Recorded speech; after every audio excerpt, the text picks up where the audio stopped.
اعوذ باللہ من الشیطان الرجیم بسم اللہ الرحمن الرحیم الحمد للہ رب العالمین الرحمن الرحیم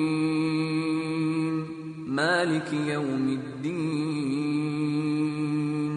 إياك نعبد وإياك نستعين اهدنا الصراط المستقيم صراط الذين أنعمت عليهم غير المغضوب عليهم ولا الضالين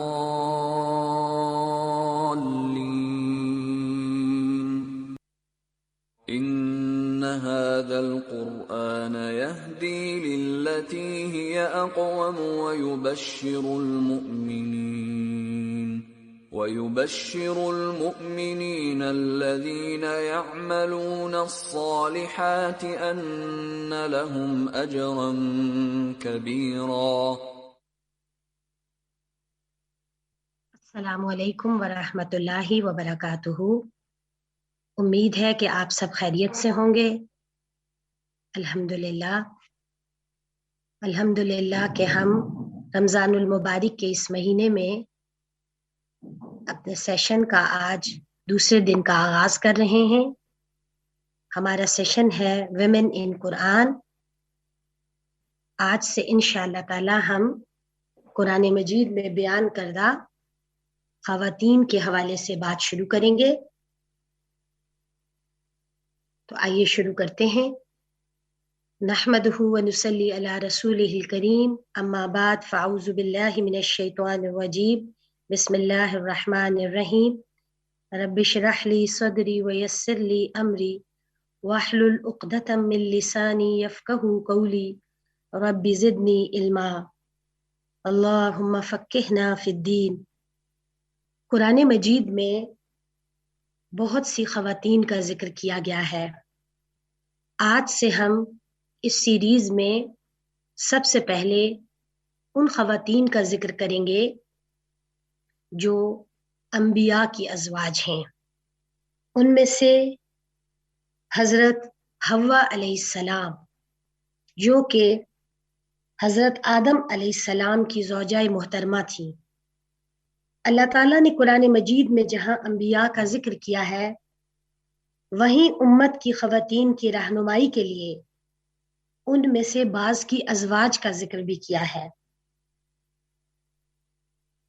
حضرت حوا علیہ السلام کا ذکر زوجہ آدم علیہ السلام کی حیثیت سے کیا گیا ہے. ان کا نام حوا قرآن مجید میں ذکر نہیں ہوا. البتہ بعض روایات سے ان کے نام کی صراحت ملتی ہے. حضرت حوا روئے زمین کی سب سے پہلی خاتون تھیں اور تمام انسانوں کی ماں تھیں. ان کا نام حوا کیوں رکھا گیا یا حوا کا کیا مطلب ہے یا حوا نام کس نے رکھا، تو اس حوالے سے ہمیں کوئی مستند روایت نہیں ملتی کیونکہ قرآن مجید نے ان کا نام ذکر نہیں کیا. نبی صلی اللہ علیہ وسلم نے واضح طور پر یہ نہیں بیان فرمایا کہ یہ نام کس نے رکھا اور اس کا کیا مطلب ہے. البتہ بعض مفسرین کرام نے اس کے معنی بیان کیے ہیں. مثلا حضرت عبداللہ ابن عباس رضی اللہ تعالی عنہ کے مطابق حوا اس لیے کہا گیا کہ وہ ہر بشر کی ماں ہیں. مفسر ابن کثیر رحمہ اللہ کے مطابق چونکہ وہ ایک زندہ ہستی سے پیدا کی گئی تھیں اس لیے آدم علیہ السلام نے انہیں حوا کہا اور پھر یہیں سے وہ اس نام سے مشہور ہوئیں اور ہم سب بھی انہیں حضرت حوا کے نام سے جانتے ہیں. قرآن مجید میں اللہ سبحانہ و تعالی نے بعض مقامات پر حضرت حوا کا ذکر کیا ہے اور وہ آدم علیہ السلام کی زوجہ کے طور پر کیا ہے۔ سورت النساء کی آیت نمبر 1 میں اللہ تعالیٰ کا ارشاد ہے، یا ایہا الناس اتقوا ربکم الذی خلقکم من نفس واحدہ وخلق منها زوجہا، اے لوگو اپنے رب سے ڈرو جس نے تمہیں ایک جان سے پیدا کیا اور اسی سے اس کا جوڑا بنایا۔ سورۃ الحجرات میں بھی فرمایا، انا خلقناکم من ذکر و انثی، ہم نے تم سب کو ایک مرد اور عورت سے پیدا کیا ہے۔ سورۃ النساء کی اس آیت مبارکہ سے ہمیں یہ بات پتہ چلتی ہے کہ تخلیق کا جو واقعہ پیش آیا تھا، تخلیق انسانی کا آغاز ایک جان سے ہوا، اور وہ جان یا نفس حضرت آدم علیہ السلام کا تھا۔ تو اس دنیا میں پائے جانے والے تمام انسان، خواہ وہ شرقی ہیں، غربی ہیں، سیاہ ہیں، سفید ہیں، سرخ ہیں، گندمی ہیں، اور وہ کوئی بھی زبان بولتے ہیں،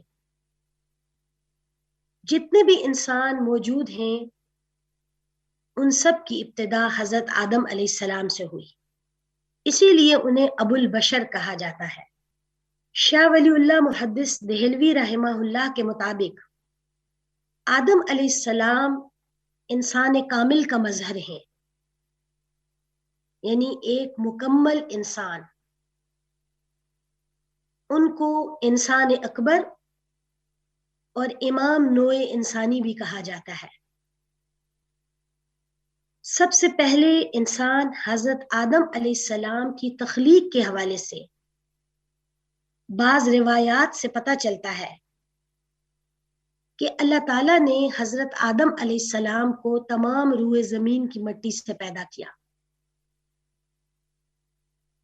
فرشتے کو حکم دیا کہ وہ روئے زمین کی مٹی کو سمیٹ لے، یعنی مختلف جگہوں سے اس مٹی کو اکٹھا کرے،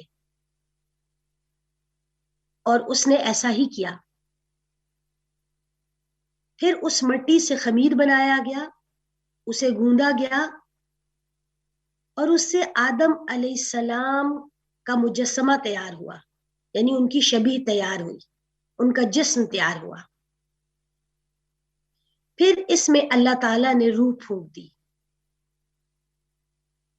اسی وجہ سے آپ صلی اللہ علیہ وسلم نے اس بات کی صراحت فرمائی کہ جس طرح زمین کے مختلف حصوں کی مٹی مختلف ہے،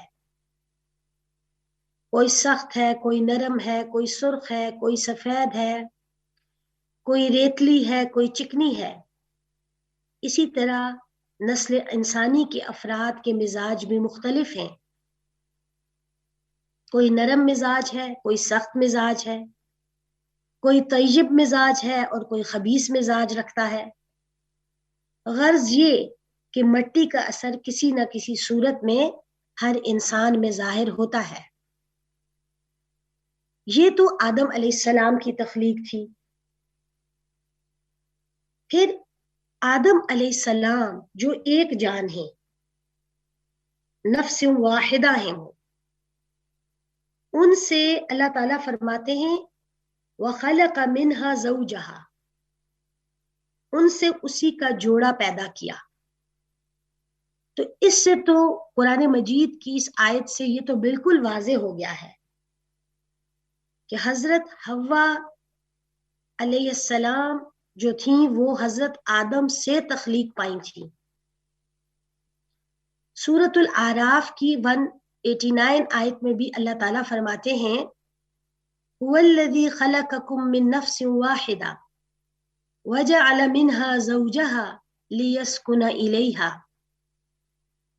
وہی ہے جس نے تمہیں پیدا کیا ایک جان سے اور اسی سے اس کا جوڑا بنایا تاکہ وہ اس کے پاس سکون حاصل کرے۔ اب یہ ہے کہ ان آیات مبارکہ سے ہمیں یہ چیز واضح ہو رہی ہے کہ اللہ تعالیٰ نے حوا علیہ السلام کو حضرت آدم علیہ السلام سے پیدا کیا.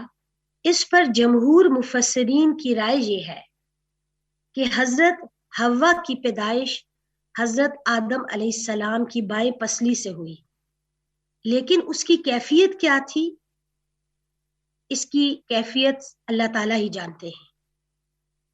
بعض مفسرین نے اس کے اوپر کچھ نہ کچھ تحریر کیا ہے، لیکن وہ ان کی آراء ہیں، کوئی مستند بات ہمیں نہیں ملتی. تو ہم اس بارے میں کیا کہیں گے؟ ہم یہ کہیں گے کہ اس کی کیفیت اللہ تعالیٰ جانتے ہیں، اور ظاہر ہے یہ ہوا اللہ کے حکم سے تھا. اور اللہ تعالیٰ حضرت آدم علیہ السلام کو جس طرح مٹی سے پیدا کرنے پر قادر ہیں، اسی طرح حضرت حوا علیہ السلام کو ان کی پسلی سے پیدا کرنے پر بھی قادر ہیں. اللہ کے لیے یہ کوئی مشکل امر نہیں ہے. حضرت حوا علیہ السلام کو چونکہ پسلی سے پیدا کیا گیا، تو اس وجہ سے ہم یہ دیکھتے ہیں کہ بعض روایات سے پتہ چلتا ہے کہ نبی صلی اللہ علیہ وسلم نے عورت کے ساتھ معاملہ کرتے ہوئے اس بات کا ذکر کیا، کیونکہ پسلیاں ٹیڑھی ہوتی ہیں. تو آپ نے فرمایا کہ اسی کے ساتھ عورت کے ساتھ نباہ کرو، کیونکہ اگر تم اسے سیدھا کرنے کی کوشش کرو گے تو اسے توڑ دو گے. مراد یہ اگر اس کے مزاج کو تبدیل کرنے کی کوشش کی جائے گی تو اس سے اس میں اس کی اصلاح نہیں ہو سکے گی، بلکہ اس کا بگاڑ ہو جائے گا. چنانچہ تمام خواتین جو ہیں ان کے اندر یہ مادہ موجود ہے کہ معاشرتی زندگی میں، گھریلو زندگی میں، بعض اوقات بعض معاملات کے اندر ان کی طرف سے کجی پیدا ہو جاتی ہے. یہ نہیں ہے کہ صرف عورتوں ہی میں ایسا ہوتا ہے، لیکن بہرحال خواتین کے اندر چونکہ برداشت کا مادہ مردوں کی نسبت کچھ کم ہوتا ہے، اور یہ قدرتی طور پر موجود ہے. اس لیے یہ نہیں کہا گیا کہ اس مادے کو نکال دیا جائے یا اسے ختم کر دیا جائے، بلکہ یہ بات کہی گئی کہ اس کے ساتھ نباہ کیا جائے. اور یقیناً اس کو رکھنے کی بھی اللہ تعالیٰ کی کوئی نہ کوئی حکمت موجود ہے. پھر اللہ سبحانہ و تعالیٰ نے حضرت آدم علیہ السلام اور حضرت حوا علیہ السلام سے دنیا میں بہت سے مرد اور عورتیں پھیلا دیے. تو آج جو دنیا کی آبادی کم و بیش 5 ارب سے بھی زیادہ ہے، بلکہ بہت زیادہ، تو جتنے بھی مرد اور عورتیں ہیں یہ سب آدم اور حوا علیہ السلام ہی کی اولاد ہیں. پھر اس کے بعد ہم یہ دیکھتے ہیں کہ چونکہ سب ان کی اولاد ہیں تو پھر ان سب کے ایک دوسرے کے اوپر حقوق بھی ہیں. سب تخلیق کے ایک رشتے میں جڑے ہوئے ہیں، اس لیے حقوق کی پاسداری کرنی بھی ضروری ہے. بہرحال اللہ تعالیٰ نے حضرت حوا علیہ السلام کو حضرت آدم علیہ السلام کا ساتھی بنایا اور ان کی زوجہ بنایا تاکہ وہ ان کے ساتھ جنت میں رہیں اور سکون حاصل کریں. سورۃ البقرہ میں اللہ سبحانہ و تعالیٰ کا ارشاد ہے وَقُلْنَا يَا آدَمُ اسْكُنْ أَنْتَ وَزَوْجُكَ الْجَنَّةَ وَكُلَا مِنْهَا رَغَدًا حَيْثُ شِئْتُمَا وَلَا تَقْرَبَا هَٰذِهِ الشَّجَرَةَ فَتَكُونَا مِنَ الظَّالِمِينَ. اور ہم نے کہا اے آدم تم اور تمہاری بیوی جنت میں جا کر رہو، اور اس میں جو اور جہاں سے چاہو کھاؤ، اور اس درخت کے قریب نہ جانا ورنہ ظالموں میں سے ہو جاؤ گے. یہ مضمون جو ہے یہ اس جگہ کے علاوہ سورۃ البقرہ کی آیت نمبر 35 کے علاوہ سورۃ الاعراف کی آیت نمبر 19 میں بھی بیان ہوا ہے۔ آیت 19 میں اللہ تعالیٰ فرماتے ہیں، ملتا جلتا مضمون ہے چند الفاظ کے فرق کے ساتھ، وَيَا آدَمُ اسْكُنْ أَنْتَ وَزَوْجُكَ الْجَنَّةَ فَكُلَا مِنْ حَيْثُ شِئْتُمَا وَلَا تَقْرَبَا هَٰذِهِ الشَّجَرَةَ فَتَكُونَا مِنَ الظَّالِمِينَ۔ اور اے آدم، تم اور تمہاری بیوی جنت میں رہو، پھر جہاں سے چاہو کھاؤ اور اس درخت کے پاس نہ جانا ورنہ ظالموں میں سے ہو جاؤ گے۔ اب یہ دونوں آیات مبارکہ ہمیں یہ بات بتا رہی ہیں کہ اللہ تعالیٰ نے آدم علیہ السلام کے ساتھ ساتھ ان کی زوجہ حضرت حوا کو بھی جنت میں بسا دیا، اور وہ دونوں وہاں پر رہنے لگے۔ اسکن کا لفظ استعمال کیا گیا ہے، یہ سکن سے ہے، اور رہائش اختیار کرنے کے لیے بولا جاتا ہے، اسی لیے رہائش کو مسکن کہتے ہیں۔ اور دونوں کو جو رہائش دی گئی وہ جنت میں دی گئی، اور جنت وہ جگہ ہے جو اللہ تعالیٰ نے اپنے نیک بندوں کے لیے تیار کر رکھی ہے۔ تو ابتدا میں بھی آدم علیہ السلام اور حوا علیہ السلام کو وہاں بسا دیا گیا۔ جنت کے بہت سے درجے ہیں جو ہمیں احادیث سے پتہ چلتے ہیں۔ حضرت عبداللہ ابن عباس رضی اللہ تعالی عنہ کی روایت کے مطابق جنت کے 7 درجے ہیں: جنت الفردوس، جنت عدن، جنت النعیم، دار الخلد، جنت المأوا، دار السلام اور علیجین۔ اب جب اس جنت میں انہیں داخل کیا گیا تو دونوں کو کیا کہا گیا؟ وَلَا تَقْرَبَا هَٰذِهِ الشَّجَرَةَ، اس ایک درخت کے پاس نہ جانا، باقی جہاں مرضی جاؤ، با فراغت گھومو پھرو، انجوائے کرو، جو تمہارا دل چاہے کھاؤ، لیکن بس اس ایک درخت کے قریب نہیں جانا تم نے۔ یہ درخت کون سا درخت تھا؟ اس کے بارے میں بھی بہت سی روایات ہمیں کتابوں میں ملتی ہیں، لیکن ان روایات سے بھی زیادہ روایات مستند نہیں ہیں۔ بہرحال وہ کوئی بھی درخت ہو سکتا ہے، بعض نے کہا وہ گندم کا درخت تھا، بعض نے کہا وہ انگور کا تھا، اسی طرح اور بھی چیزوں کا ذکر کیا گیا، لیکن وہ کوئی بھی درخت ہو سکتا ہے جس سے منع کیا گیا۔ اور جو الفاظ قرآن مجید نے استعمال کیے وہ ہیں وَلَا تَقْرَبَا، اور تم دونوں قریب نہ جانا، دونوں کو منع کیا گیا ہے، ایک کو نہیں۔ اور قریب نہ جانے کا ذکر ہے، یہ جو کسی بھی کام جو کہ منع ہوتا ہے اس کے قریب جانے سے جو روکا جاتا ہے، تو یہ شریعت کا ایک قاعدہ ہے سد الذریعہ، یعنی روک لگا دینا، ایسے ذریعے پر بھی روک لگا دینا جس سے امکان ہو کہ انسان کسی غلط کام میں پڑ جائے گا، کسی حرام کی طرف چلا جائے گا۔ یعنی جو چیز حرام کا ذریعہ بنتی ہے اس سے بھی بچنا ضروری ہے۔ تو آدم اور حوا علیہ السلام کو یہ کہا گیا کہ وہ اس کے قریب بھی نہ جائیں، وَلَا تَقْرَبَا هَٰذِهِ الشَّجَرَةَ، اس درخت کے قریب بھی نہ جائیں دونوں۔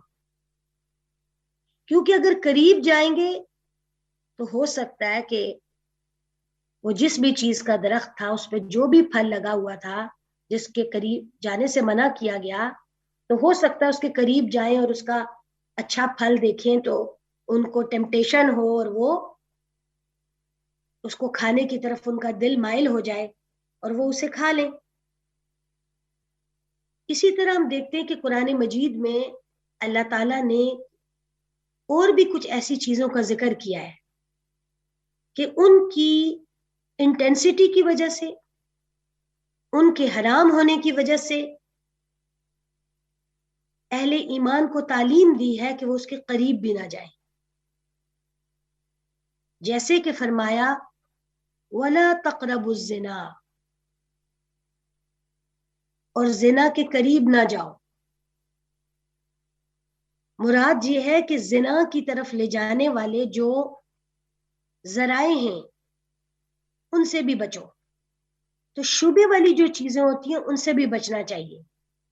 حضرت نعمان بن بشیر رضی اللہ تعالیٰ عنہ نے بیان کیا کہ میں نے رسول اللہ صلی اللہ علیہ وسلم سے سنا، بے شک حلال بالکل ظاہر ہے اور بے شک حرام بالکل ظاہر ہے، اور ان دونوں کے درمیان کچھ مشتبہ چیزیں ہیں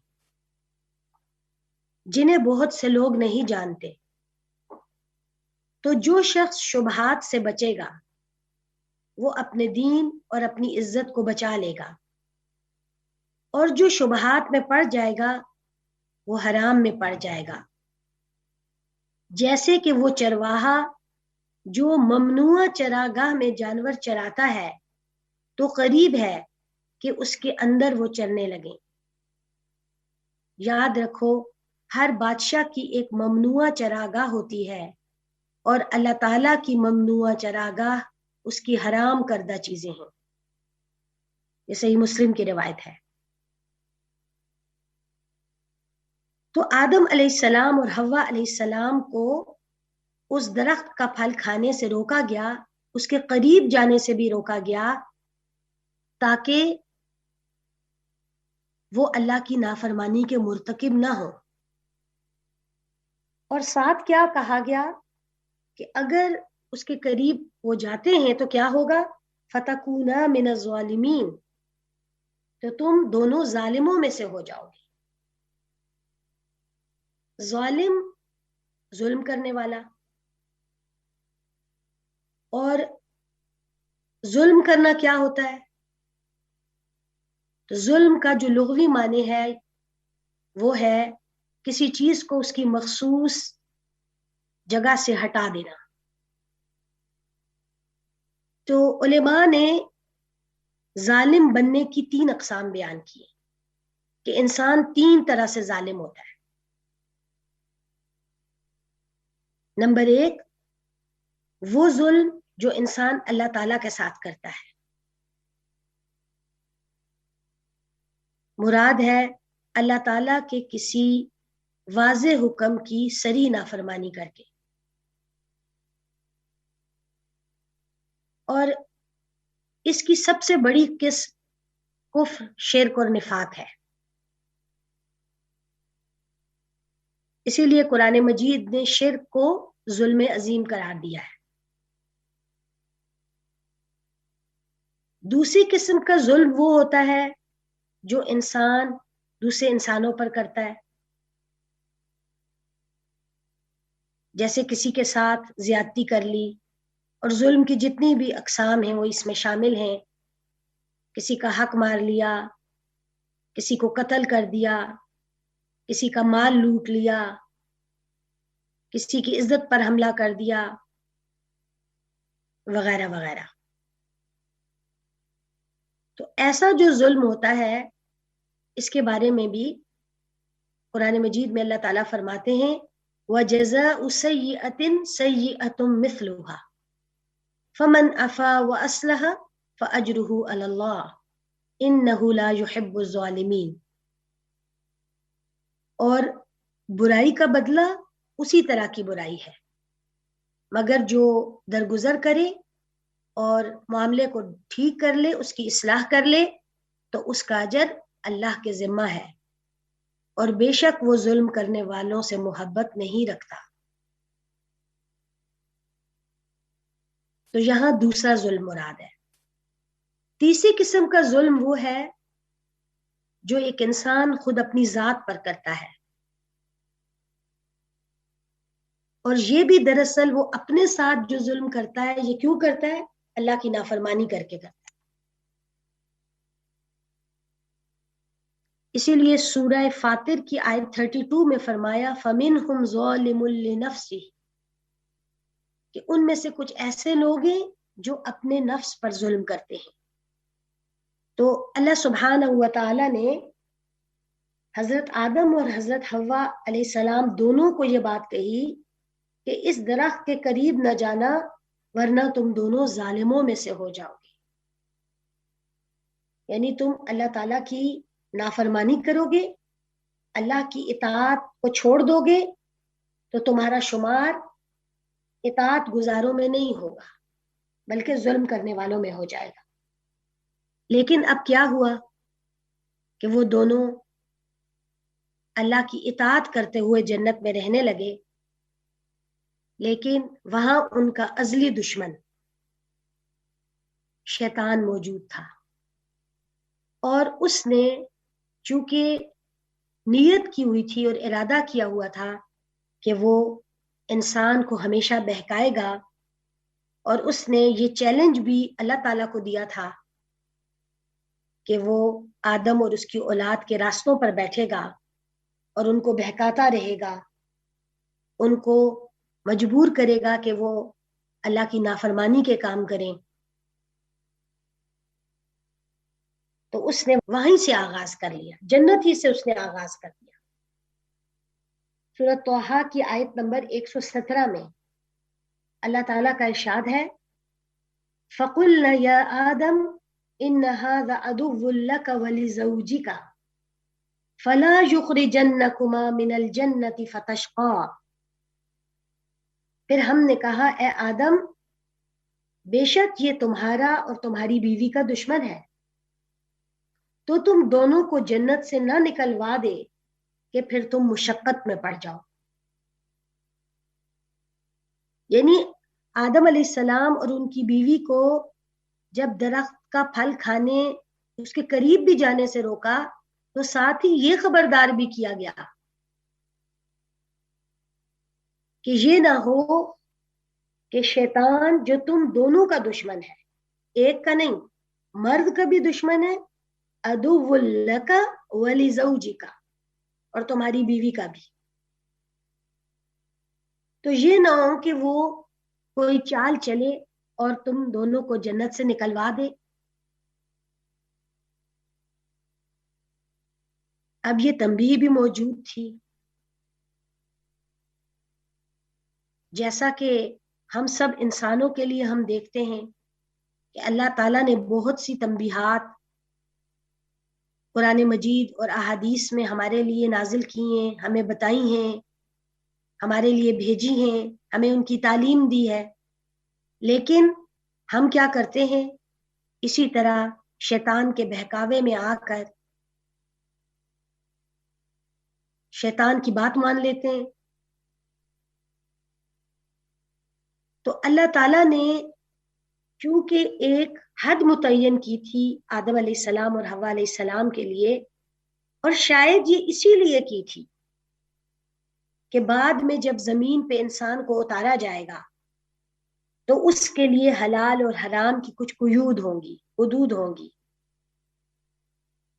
کیونکہ اگر انسان کو اختیار دیا ہے، آزادی دی ہے، اپنی چوائس سے کام کرنے کا موقع اور مزاج دیا ہے، تو پھر یہ آزادی اور ارادے کے استعمال کا امتحان اسی وقت ممکن ہے جب کچھ حدود اور قیود لگائی جائے۔ اگر حدود اور قیود نہ ہو تو پھر تو سوال ہی ختم ہو جاتا ہے امتحان کا، پھر تو انسان میں اور حیوان میں کوئی فرق نہیں ہے، کیونکہ پھر کیسے پتہ چلے گا کہ کون اللہ تعالیٰ کا فرما بردار ہے اور کون اللہ تعالیٰ کا نافرمان ہے؟ تو یہ جو اللہ تعالیٰ نے قوت ارادہ دی ہے وہ مردوں کو بھی دی ہے، عورتوں کو بھی دی ہے. یہی قوت ارادہ اگر صحیح استعمال ہوتی ہے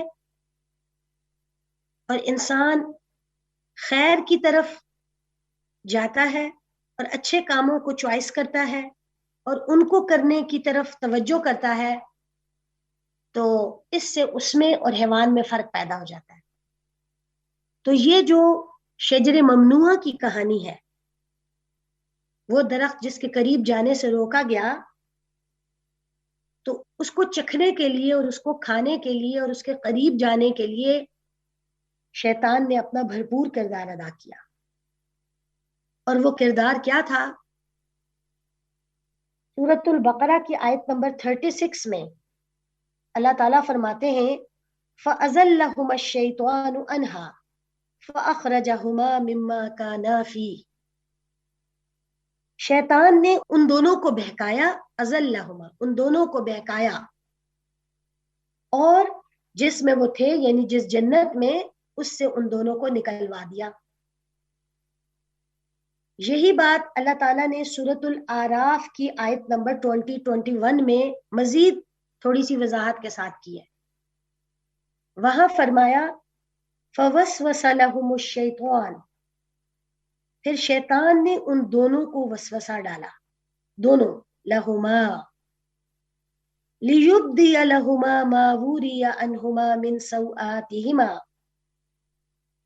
تاکہ ان کی شرمگاہیں جو ایک دوسرے سے پوشیدہ تھیں، ان کے ستر جو ایک دوسرے سے پوشیدہ تھے، وہ ان کے سامنے بے پردہ کر دے، ایک دوسرے کے سامنے کھول دے انہیں. وَقَالَ مَا نَهَاكُمَا رَبُّكُمَا عَنْ هَٰذِهِ الشَّجَرَةِ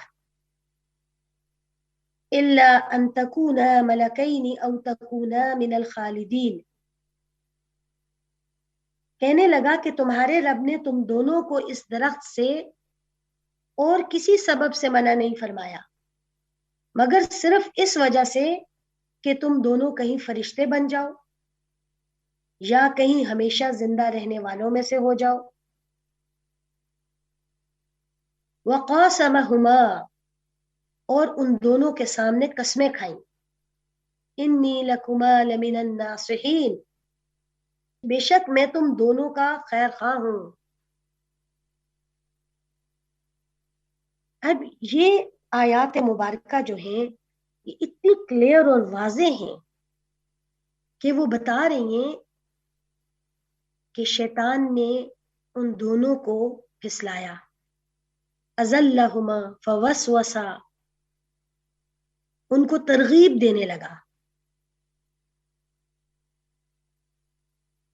اور وسوسہ کہتے ہیں دل میں آنے والے برے خیال کو. تو شیطان نے کیا کیا؟ ان کے دلوں میں وسوسہ ڈالا. اور یہ شیطان کا بڑا کاری وار ہوتا ہے، وہ انسان کے دل کے اوپر حملہ کرتا ہے اور وہاں پہلے ایک چھوٹا سا وسوسے کا بیج ڈالتا ہے اور پھر اس کو بڑھاتا ہے، بار بار ڈالتا ہے. یہ نہیں کہ وہ ایک دفعہ ڈالتا ہے اور بس پھر اس کے بعد ختم، نہیں، وہ بار بار اس وسوسے کو ڈالتا ہے اور بالآخر انسان جو ہے وہ اس کام کو کر لیتا ہے جس کو کرنے کا پہلے اس کا ارادہ نہیں ہوتا. تو شیطان کی وسوسہ اندازی بہت ہی خطرناک چیز ہے. اور قرآن مجید کا یہ جو اسلوب ہے کہ قرآن کہہ رہا ہے فَأَزَلَّهُمَا الشَّيْطَانُ، تو یہ پھسلانا جو ہے یہ خود اپنی جگہ پر یہ لفظ ایک تصویر کھینچ رہا ہے کہ جیسے شیطان انہیں دھکیل دھکیل کر جنت سے باہر نکال رہا ہو اور اس درخت کی طرف لے کر جا رہا ہو. تو یہاں پر یہ پہلی کشمکش ہے جو کہ آدم و حوا اور ابلیس کے درمیان ہوئی اور اس میں ابلیس کامیاب ہو گیا. کیوں؟ کیسے کامیاب ہوا؟ جیسا کہ ابھی سورۃ الاعراف کی آیات میں آپ نے دیکھا کہ اس نے ان کو تمنائیں دلائیں اور ان سے جھوٹے وعدے کیے، اور صرف وعدے نہیں کیے بلکہ قسمیں بھی کھائیں. قاسمہما، کیونکہ قسم کیا ہوتی ہے؟ حلف ہوتی ہے. اور جب قسم کھائی جاتی ہے تو دوسرا بندہ جو سامنے ہوتا ہے وہ یقین کر لیتا ہے، اچھا اب فلاں قسم کھا کے کہہ رہا ہے تو صحیح کہہ رہا ہوگا. تو شیطان نے بھی کیا کیا؟ یہ حربہ آزمایا. لیکن اکثر اوقات دیکھا گیا ہے کہ زیادہ قسمیں کھانے والے ہی سب سے زیادہ جھوٹے ہوتے ہیں. اور جھوٹی قسم کھانا اپنی جگہ پر ایک نافرمانی ہے، کیونکہ یہ ایک بہت بڑی جرت ہے کہ اللہ کا نام لے کر قسم کھائی جائے اور وہ جھوٹی ہو. تو شیطان نے کیا کیا؟ اس نے جھوٹی قسم کھائی، اور ان قسموں کے ذریعے سے دراصل وہ ان دونوں کو بہکانے میں کامیاب ہو گیا. اور قسمیں کھا کھا کر اس نے کیا یقین دلایا کہ میں تو بہت بڑا خیر خواہ ہوں. تو یہ جو شیطان تھا اس وقت تو یہ ابلیس تھا جس نے جنت میں یہ کام کیا، لیکن دنیا میں شیاطین جن کے علاوہ انسان بھی ہوتے، اور وہ کیا کرتے ہیں؟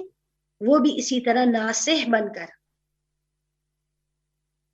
ورغلاتے ہیں، بہکاتے ہیں، پھسلاتے ہیں، اور انسان ان بہکاووں اور پھسلنے کی وجہ سے اپنا عزم کمزور کر بیٹھتا ہے اور اپنے عہد بھول جاتا ہے، جیسے کہ آدم علیہ السلام بھول گئے تھے اور وہ کمزور پڑ گئے اس کے بھٹکانے کی وجہ سے.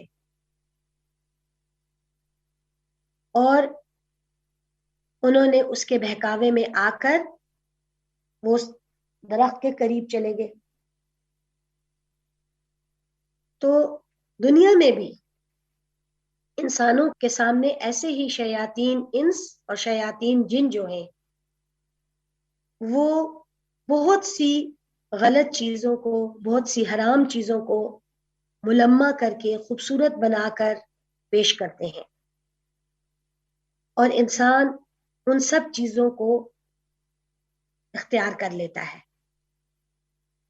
تو یہاں ضرورت اس بات کی ہے کہ بندے محتاط رہیں اور وہ اللہ کی نافرمانی سے بچیں اور شیطان کے ہتھ کنڈوں، اس کے وسوسوں سے آگاہ ہوں. لیکن بہرحال انسان کمزور ہے اور وہ ان وسوسوں اور ان ہتھ کنڈوں کا شکار ہو جاتا ہے، جیسا کہ حضرت آدم علیہ السلام ہوئے. سورۃ طٰہٰ کی آیت نمبر 120 اور 121 میں اللہ تعالیٰ فرماتے ہیں فَوَسْوَسَ إِلَيْهِ الشَّيْطَانُ، تو شیطان نے انہیں وسوسہ ڈالا. اب یہاں پر اللہ تعالیٰ نے صرف آدم علیہ السلام کا ذکر کیا ہے کہ ان کی طرف ہی ضمیر الیہ الشیطان.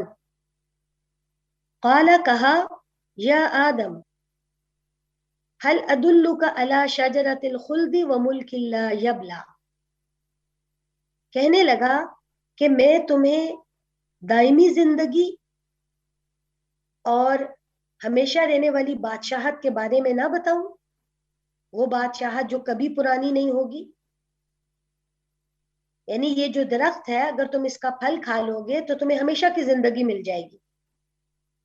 فَأَكَلَا مِنْهَا فَبَدَتْ لَهُمَا سَوْآتُهُمَا، تو کیا ہوا؟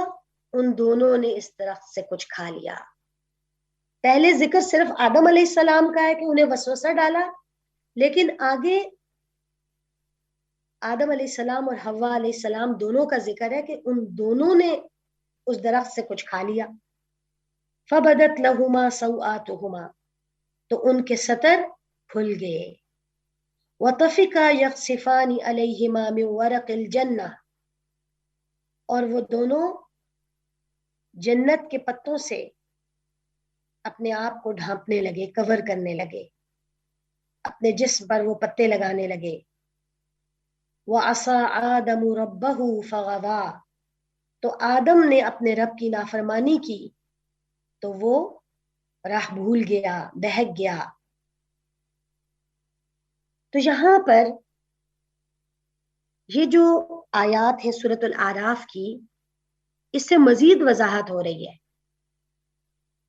کہ جب حضرت آدم اور حضرت حوا دونوں کو وہ پھسلانے میں کامیاب ہو گیا شیطان، اور جیسے ہی انہوں نے وہ پھل کھایا درخت کا تو فوری نتیجہ سامنے آیا، اور فوری نتیجہ کیا تھا کہ ان کے جسم پر جو لباس تھا وہ اتر گیا، اور جیسے ہی لباس اترا تو انہیں احساس ہو گیا کہ وہ تو شیطان کے بہکاوے میں آ گئے، شیطان کامیاب ہو گیا ہے، اور وہ پھر جنت کے پتوں سے اپنے آپ کو ڈھانپنے لگے، کیونکہ فطری طور پر انسان کے اندر یہ بات موجود ہے کہ وہ خود کو ڈھانپ کر رکھتا ہے، اور یہ فطرت جو تھی یہ اس وقت فوری طور پر سامنے آ گئی۔ لیکن اللہ تعالیٰ نے کیا واضح کر دیا؟ یہ واضح کر دیا کہ بہرحال آدم سے نافرمانی ہو گئی تھی اور حوا علیہ السلام سے بھی، اب چونکہ دونوں سے نافرمانی ہو گئی ہے اور دونوں کو اس نے بہکا لیا ہے، تو اب ان کو جو حکم دیا گیا وہ کیا تھا؟ وہ حکم یہ تھا، اس کے بعد جو قرآن کا بیان ہے آگے وہ یہ ہے کہ اللہ تعالیٰ نے کہا وَقُلْنَا اهْبِطُوا بَعْضُكُمْ لِبَعْضٍ عَدُوٌّ وَلَكُمْ فِي الْأَرْضِ مُسْتَقَرٌّ وَمَتَاعٌ إِلَىٰ حِینٍ، سورۃ البقرہ کی آیت نمبر 36 ہے۔ ہم نے حکم دیا کہ اب تم یہاں سے اتر جاؤ، تم ایک دوسرے کے دشمن ہو، اور تمہیں ایک خاص وقت تک زمین میں ٹھہرنا ہے اور وہاں گزر بسر کرنا ہے۔ یہ اس بات کا اعلان تھا کہ اب یہ جو پہلی کشمکش جنت میں پیش آئی تھی، اب یہ زمین پہ پیش آتی رہے گی۔ اتر جاؤ، زمین میں جاؤ، وہاں رہو، وہاں سکونت اختیار کرو، لیکن وہاں پہ جو تمہارا رہنے کا وقت ہے وہ ایک مقررہ وقت ہے، الہین۔ اب یہ نہیں ہے کہ ہمیشہ کی زندگی مل گئی ہے زمین پر، ایک ٹائم تک رہو گے، اور وہ وقت کب تک ہے؟ قیامت تک۔ لیکن وہاں جب تم رہو گے تو کیا ہے؟ بعضکم لبعض عدو، تم میں سے بعض بعض کے دشمن ہیں۔ اس کے دو مطلب ہیں، ایک تو یہ ہے آدم اور ابلیس دونوں جو ہیں ان کی اولادیں ایک دوسرے کے دشمن ہیں۔ اب ان کی جو نسلیں ہوں گی تو جو کردار وہاں پیش آیا تھا وہ دنیا میں بھی پیش آتا رہے گا۔ شیاطین نسل آدم کو بہکائیں گے، اور آدم اور حوا کی اولاد خواہ وہ مرد ہیں خواہ وہ عورتیں ہیں وہ ان کے بہکاوے میں آ جائیں گی۔ اور یہ بھی اس کا مطلب ہے کہ اولاد آدم میں بھی کچھ لوگ ایسے ہوں گے جو ایک دوسرے کے دشمن ہوں گے، جیسے پہلے بھی بات کی کہ شیاطین صرف جنوں ہی میں نہیں ہے بلکہ انسانوں میں بھی ہوں گے۔ تو اللہ تعالیٰ نے آدم علیہ السلام اور حوا علیہ السلام کو جنت سے زمین پر اتار دیا، اور صحیح روایت کے مطابق یہ جمعہ کا دن تھا، صحیح مسلم کی روایت سے پتہ چلتا ہے۔ تو اب جب وہ زمین پر اتارے گئے اور وہ سخت تکلیف کی حالت میں تھے، لیکن چونکہ انہیں اپنی غلطی کا احساس ہو چکا تھا تو پھر کیا ہوا؟ فَتَلَقَّىٰ آدَمُ مِن رَبِّهِ كَلِمَاتٍ فَتَابَ عَلَيْهِ إِنَّهُ هُوَ التَّوَّابُ الرَّحِيمُ۔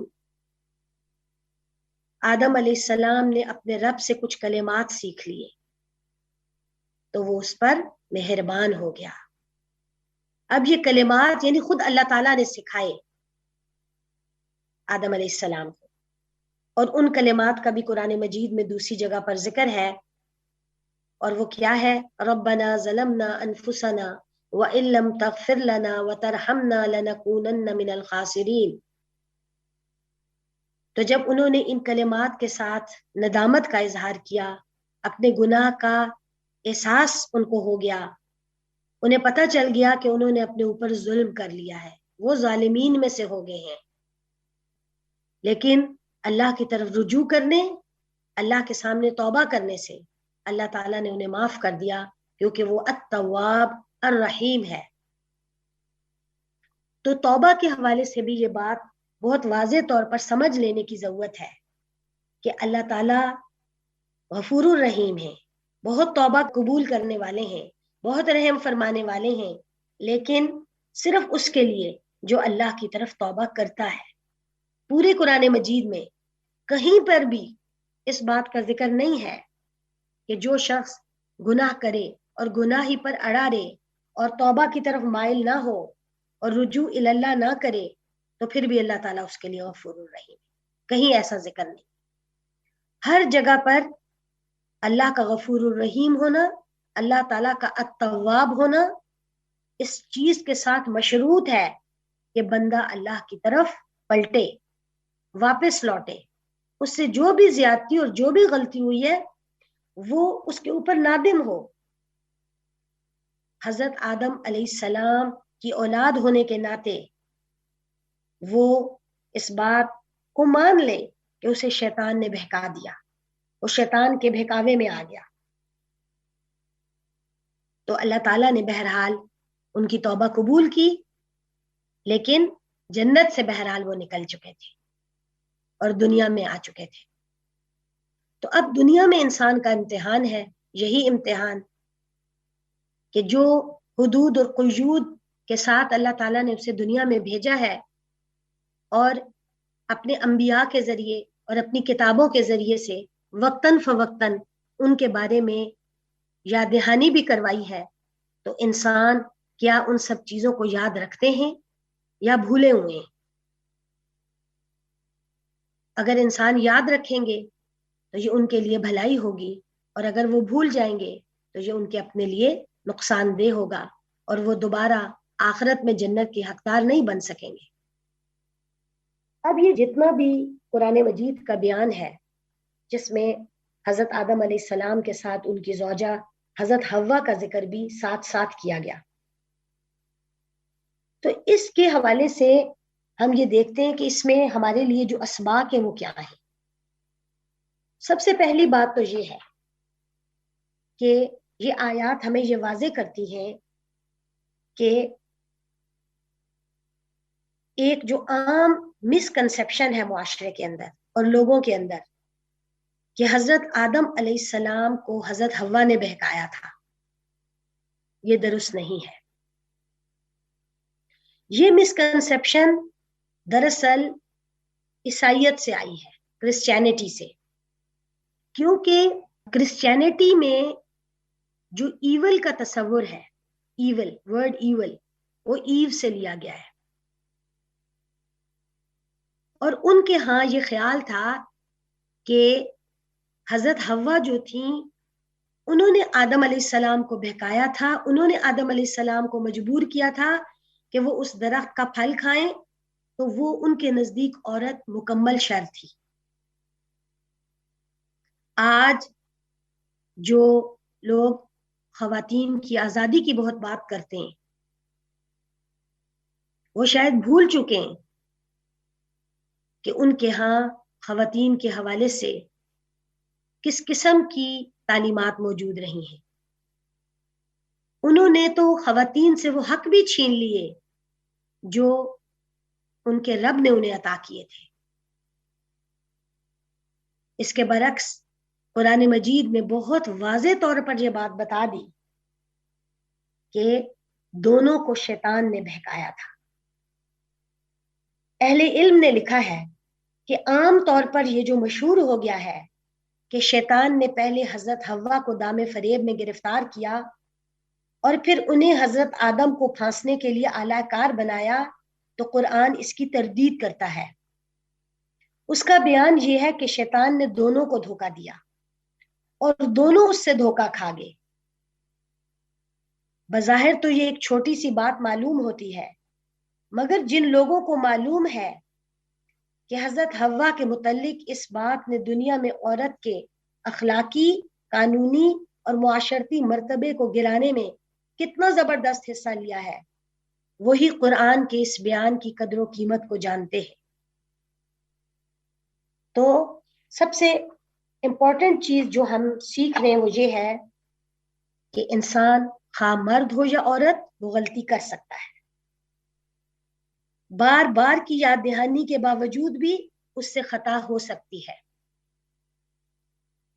شیطان انسان کے ساتھ لگا ہوا ہے، تو ضرورت اس بات کی ہے کہ بندہ مومن خواہ وہ مرد ہو یا عورت حتی الامکان خود کو اللہ کی نافرمانی سے بچانے کی کوشش کرے۔ لیکن اگر نفس یا شیطان کے بہکانے کی وجہ سے وہ کسی غلطی یا گناہ کا مرتکب ہو جاتا ہے تو فوراً اللہ تعالیٰ کی بارگاہ میں توبہ کرے، رجوع اللہ کرے، شیطانی رویے تکبر کے بجائے انسانی رویے معافی کو اختیار کرے، تو انشاءاللہ تعالیٰ اللہ تعالیٰ اس کی اس کوتاہی کو، اس غلطی کو معاف کر دیں گے۔ دوسری چیز جو ہمیں بہت واضح ہو کر سامنے آئی وہ یہ ہے کہ عورت انسان ہے اور مرد کی طرح مکلف اور اشرف المخلوقات ہے۔ مردوں کی طرح عورتیں بھی صالح ہیں اور عورت کی عظمت میں بھی کوئی کلام نہیں ہے۔ عورت اور مرد اپنی تخلیق کے اعتبار سے اور اللہ کے بندہ ہونے کے اعتبار سے مساوی ہیں، فرق صرف اور فضیلت صرف تقوی کی وجہ سے ہے۔ مرد اور عورت تمام احکامات میں برابر ہیں اور جزا اور سزا میں بھی برابر ہیں۔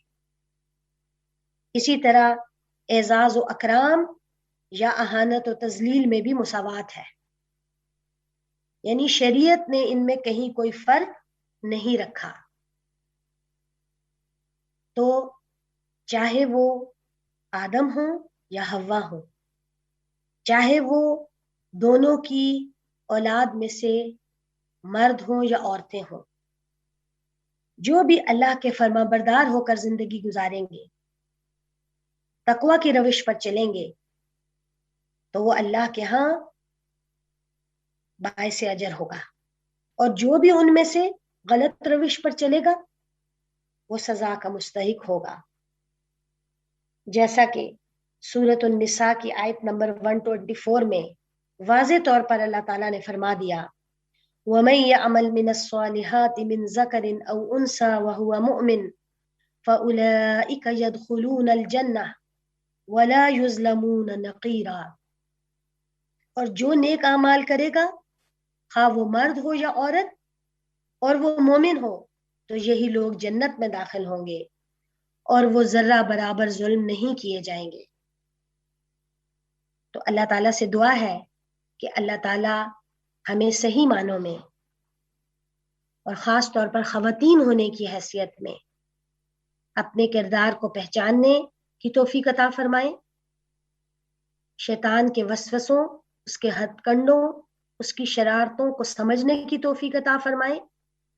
وہ جو کھیل خواتین کے ساتھ کھیلنا چاہتا ہے، خصوصی طور پر برائی اور بے حیائی کے ذریعے سے، ہم سب اس کو سمجھیں اور اپنے آپ کو اس سے بچانے کی حتی الامکان کوشش کریں، اور اس سے ہم صرف اور صرف اس وقت بچ سکتے ہیں جب کہ ہم اپنے رب پر ایمان صحیح طور پر رکھیں، اس کی باتوں پر کامل یقین رکھیں، اس کی بھیجی ہوئی تعلیمات کو حقیقی معنوں میں سچا سمجھیں اور اس صراط مستقیم کو اپنی زندگی میں عملی طور پر اختیار کریں۔